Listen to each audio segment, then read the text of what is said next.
All right, there we go. We got the fuse block complete. As you can see, I'll give you a list of what I've got here. The top one is the spare one. The second one is your mass airflow sensor, trans, and PCM. Third one is your coils. Fourth one is your injectors. I put a little bit bigger fuse there. Your fifth one is your constant power. All right, so now you know how I've got that ran. You can go over to, if you look up there, you may not be able to see it, but you will here in just a second. There you go. This is the site that I've been using. I've followed it. You can see it, lt1swap.com. Go there, get your pinouts. And just for giggles, no, this is not a paid promotion, but I'm going to show you how to go and find your pinout. Okay, we're going to go up to the top right here. You'll see right here where my mouse is. You'll see where it says wiring harness information. Click on that. All right, and if you come down here, you'll see all these different things right here. You've got a LT 5.7, Vortec, then Vortec 4.8, 5.3, 6.0 harness. That's what we're using, so click on it. And you'll go through here and there's all kinds of information. You could do where you just wire up the stock fuse block that came out of the vehicle. I don't do that. Then you got your PCM pinouts for 99 through 02. PCM connector pinouts 03 through 07. The one we used was the 99 through 02. Click on that and you can see it tells you exactly what to keep and what to throw away. Read every bit of this. Go through here and you'll see them. See, that one's highlighted yellow. I don't know how well you can see that. There you go. Then you got blue, then you got yellow. See, and then there's green. You just need to go through this list, find your year, find your size motor, and that's what you're going to go by, and it'll tell you what to pull, what to keep. The blue is like yellow, you'll pull it. Unless you're keeping AC, don't pull the AC. The blue is what's going to run to external. Like right here, PCM ignition supply. So you want 19 and 20. Both of those are going to be pink wires. No, one's going to be pink. One's PCM ignition supply is the pink one, that's pin 19. 20 is orange, and that's PCM battery supply. So you'll run your pink one to your keyed on power source. Then you're going to run your 20 to a constant power source. But just follow through this list, guys. It tells you how to do it. But I'm going to take the liberty, for those of you that want to learn this stuff, we're going to show you a little bit in depth. I've done this series before, but I didn't go this far into it. Like I said, I'm not taking any credit for any of this. I've got so much help on doing this kind of stuff. None of this is my ideal. I did already have this fuse box, you know, I kind of wanted to use that. But anyhow, you don't have to use this style of a fuse box. You can use something different. Anyhow, when you're done with this, all said and done, the wires that you're going to have that you're going to hook up external, you've got a battery 12 volt. That's your constant 12 volt power source. Run that to your battery.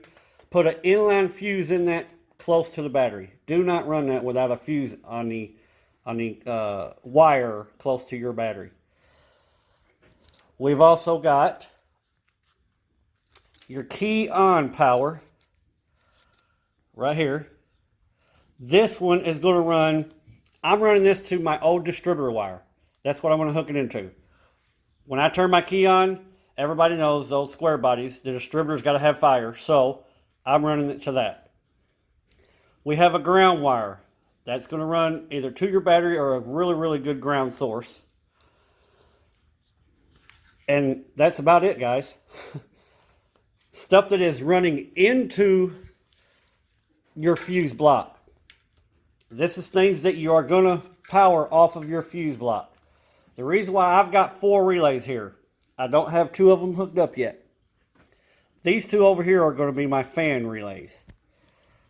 One of them's going to be fan. I haven't really got all those details worked out, but I'm going to have a fan and AC relays. Anyhow, those will be more wires coming out. That's for electric fans. If you're running manual fans, don't worry about that. If you're just running the fuel pump and your ignition, then you're good to go. This top one here is my fuel pump relay. The bottom one is my key on relay. So, coming into this fuse block, what I have is my MAF sensor, my trans, my PCM, my coils, my injectors, also my fuel pump relay wire that has to come into there. So again, if you tie these together like I did, and you can see these are my constant power. That's running straight into there. That's what needs to have constant power. Also, all these pink wires. What I done was I bundled all of my injectors together, ran 1 wire for that. I ran my coils together, ran 1 wire for that. You see, and then you just put your MAF sensor, your trans, and your PCM on another wire. That's another single wire. So all together we have 1, 2, 3, 4, 5 wires coming in here. Again, got your fuel pump relay. That's 1. Second, you have MAF, trans, PCM. Third, you have coils. Fourth, you have your injectors. Fifth one is your constant 12-volt power that's coming into this. All right, now we're going to get to the PCM plugs. This is what you're going to have coming off of your PCM plugs.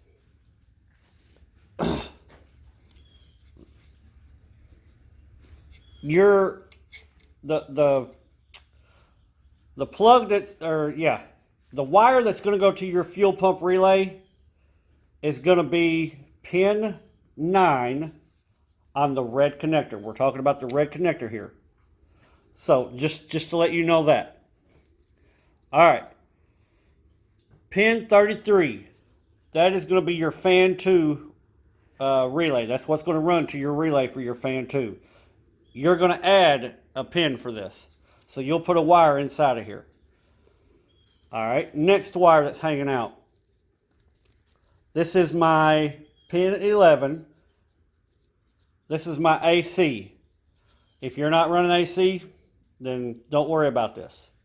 This is the AC high pressure recirculation switch. Again, pin 10. That's going to be your tack wire. That's going to run to your tack gauge. Remember, this is a 4000 K. 4K is what this tack is set on. You can have them programmed in your computer settings, in your PCM settings, to be to read out different. Anyhow, stock is 4K. Also, we have a check engine light. This is a ground wire. I know I've said that before, but that is pin 46. You can see. We also have pin 43. This is, let me spin it around here. Label everything. AC clutch relay control. That goes to your air conditioner. I think we have another one back here. Pin 50. That's your VSS. That's your vehicle speed sensor. This is going to be what hooks up to your, if you're running digital gauge for your speedometer, that'll be what you hook up to it. That's it for the red PCM plug. Now then, your blue PCM plug. You're going to have pin 33. That's going to be your TCC. Again, that needs to be hooked up to where when you mash the brakes, it's for your torque converter.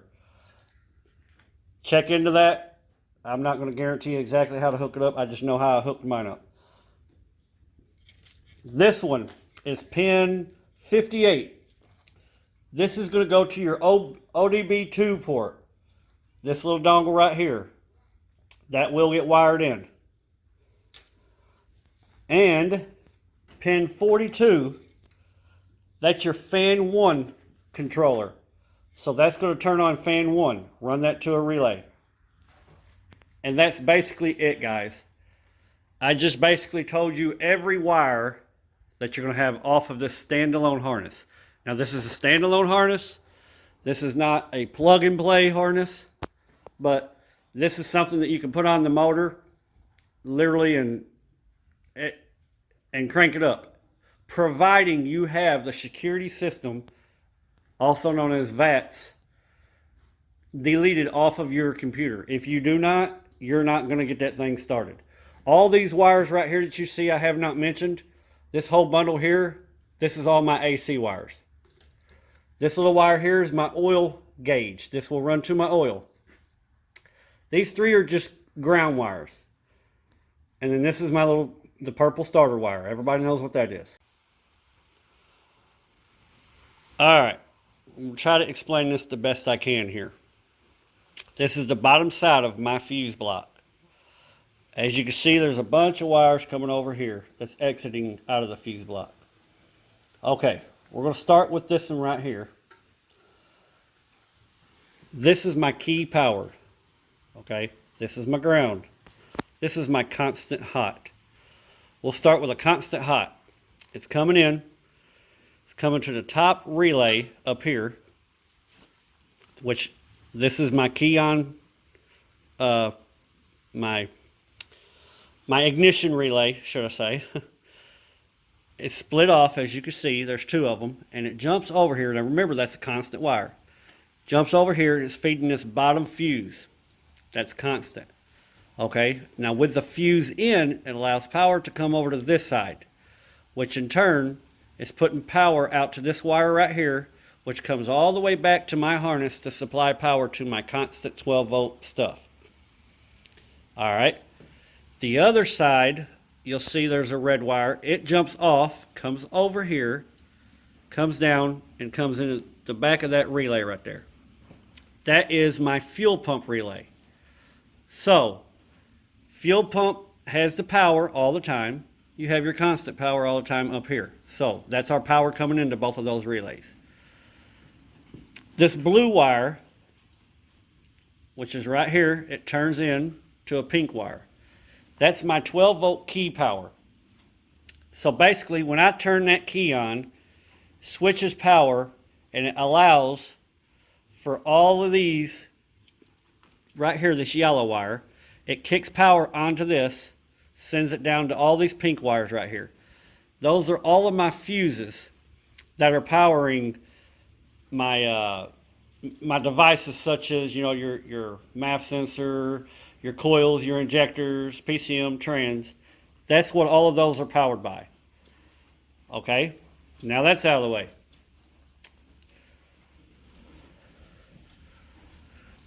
This, the black wire, this is a ground, and it's just jumped off of this one, and it jumps over to all four of these relays.